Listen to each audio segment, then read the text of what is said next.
शाफिज साहब, आप अपनी जमात की तरफ से बताइएगा, आपकी क्या तरजीह है? क्या इंतखाबात 12 अगस्त आखिरी रोज़ असम्बलियाँ मुद्दत पूरी करें और 60 रोज़ के अंदर, अक्टूबर के पहले हफ्ते या नवंबर में? बिस्मिल्लाहिर्रहमानिर्रहीम।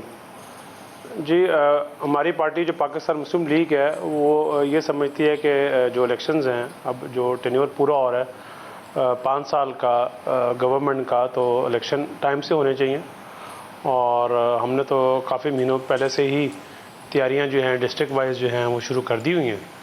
और जो पोटेंशियल कैंडिडेट्स हैं वो भी अल्लाह का शुक्र है कि देखिए, हमारी पार्टी टाइम में तो जो है वो दोनों ज्वाइन टाइम कर ही रहे हैं। होंगे, अक्टूबर भी टाइम ही होगा और उसके लिए भी आइनी तरीकाकार है, और जो अगर नवंबर में 90 रोज़ की शर्त हुई तो वो भी आइनी है। लेकिन आप तरजीहन क्या चाहेंगे, क्योंकि आप इत्तेहादी जमात हैं, कि इंतखाबात अक्टूबर के पहले हफ्ते में या नवंबर में? बाज़ाहिर जो है ना वो लग रहा है कि ये नवंबर में होंगे, बाज़ाहिर तो यही लग रहा है। नवंबर में। और टेन्योर जो है वो आपको पता है कि ये भी और महीने डेट तक ख़त्म हो जाएगा। एक महीना, एक महीने से ऊपर नहीं है, 1.5 महीना अब नहीं है।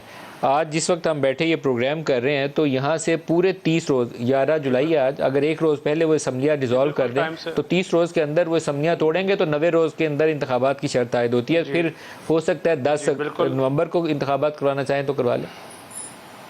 जो हमारी पार्टी का मौक़िफ़ आपने पूछा, पार्टी का मौक़िफ़ ये है कि इलेक्शन जो है वो अब टाइम से होने चाहिए। जो टेन्योर ख़त्म हो जाएगा उसके बाद जो टाइम कौन सा, नवंबर वाला इलेक्शन जो है, नवंबर वाला या अक्टूबर वाला? नहीं नहीं, अक्टूबर में, अक्टूबर वाले में। अक्टूबर आपकी तरजीह?